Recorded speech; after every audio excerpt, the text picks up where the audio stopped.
النهارده وبكره اجازه في اسواق المال العالميه، وبتكلم العالميه عشان ما حدش يكتب لي في الكومنتس ان البورصه المصريه بكره شغاله لحد. انا بتكلم على اسواق المال العالميه، وانت كمتداول ومستثمر في اسواق المال العالميه بتبص على 5 حاجات في نهايه كل اسبوع. وباكد ان انت كمتداول او مستثمر ما ينفعش تبقى شغال في الخمسه، هم بس الخمسه بيسمعوا على بعض او ليهم تاثير مباشر وقد يكون غير مباشر على بعضهم البعض. واول حاجه بتبص عليها في اسواق المال العالميه والسوق بيقفل كل يوم جمعه هو مؤشر الدولار، لان مؤشر الدولار بيقيس اداء الدولار امام 6 من العملات الرئيسيه الاجنبيه.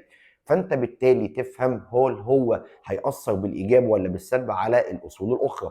ومؤشر الدولار يوم الجمعه قفل على 108.8 تقريبا، قفل فوق ال 108، ودي من المناطق العاليه جدا. رقم اتنين بتبص بعد كده على سعر الذهب العالمي. الأونصة الأسبوع اللي فات اشتغلت من 2829 أو 30 تقريبا لغاية 2885، ودي كلها منطقة تاريخية أول مرة الذهب يوصل لها. رقم ثلاثة والأصل الأهم اللي ظهر في الليستة أخيرا هو البيتكوين، والبيتكوين قفل تحت ال 100,000 دولار للبيتكوين الواحدة. وعايزك تبقى عارف إن في أمريكا في قانون دلوقتي معروض على مجلس الشيوخ بعد ما وافق عليه مجلس النواب، ان البيتكوين يكون مخزون استراتيجي للولايات المتحده الامريكيه، وده معناه ان هو هيخلي البيتكوين يروح في حته تانيه.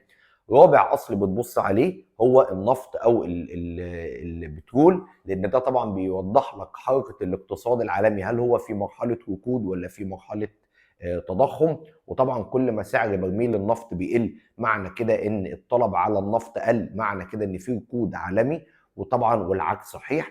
خامس اصل بتبص عليه بقى لو انت شغال في اسهم او في بورصه معينه، بتبص على المؤشر الرئيسي لاسهم الدوله اللي انت فيها. في مصر مثلا بنبص على مؤشر الاي جي اكس 30 اللي هو شغال من مناطق 29,600 ل 30 100 تقريبا.